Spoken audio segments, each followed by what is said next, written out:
Тоа е многу важно. Се пржи во тава или? Не, ова е печен на скара. На скара сте. На скара печен. Ова е печен на скара. Така, добро. Други речиња? Имаме плашици, исто така.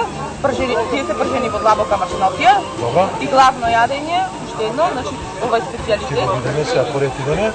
Ова е главното јадење, така Да. што има внатре? Ова се вика специјалитет од лапни голди. Да, стар македонски специјалитет. Така, што има внатре? Внатре имаме сланина, Добро.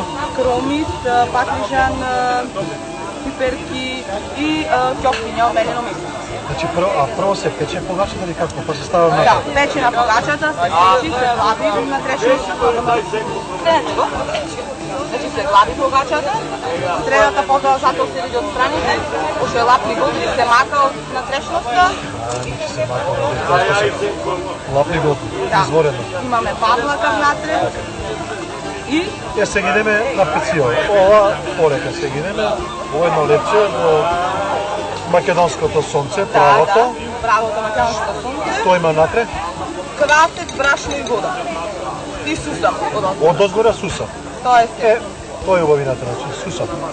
А зашто сусам? Жив или не пече, како? Ова е овде моментално вие жив. Иначе се подпече. Се подпечува. И сега овдека познатото, традиционално. Ѓомлезе, ѓомлезе, што содржи ѓомлезето? Ѓомлезето содржи брашно, вода и сол и масло. Тоа е се што содржи. И ништо повеќе. Ништо повеќе, се прави на стар македонски начин. Посачови, да, посачови, загреани со жар, пепел, се турат кора, масло, па пак кора, цело постојано така додека не нарасне. Потоа 4 сати зуби. Така. Сега, овдека ми рекоа дека е маскотата на рибари. Тоа е бродо. Направен од тиква. Па што е специфичен овој брод па во Битово? Тој брод е наменет за охридка. Значи вие као битолчани, наохриljeni носите еден брод, пошто нема многу бродови.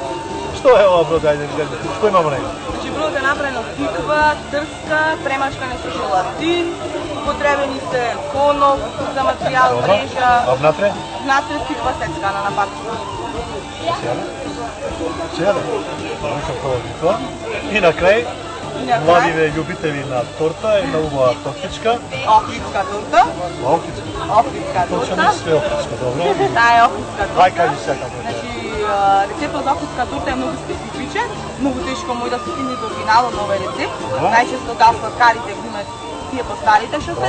Иначе тој горен шеќер во смисла, торта за охридска представува горен шеќер.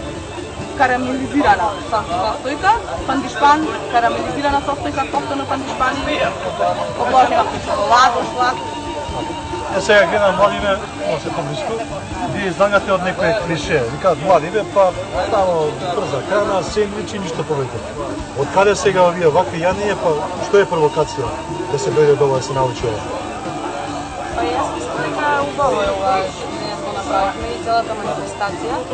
Пред се, кога сме дошли тука, значи сме го поддржуваме ова и сакаме да се крени на националното и македонското доста. Колку така, значи да се стави акцент на македонското јадење, вие ќе имаме многу намирици да земе да се спреми. И за брза храна и за Значи здрава. има време, нели? Да.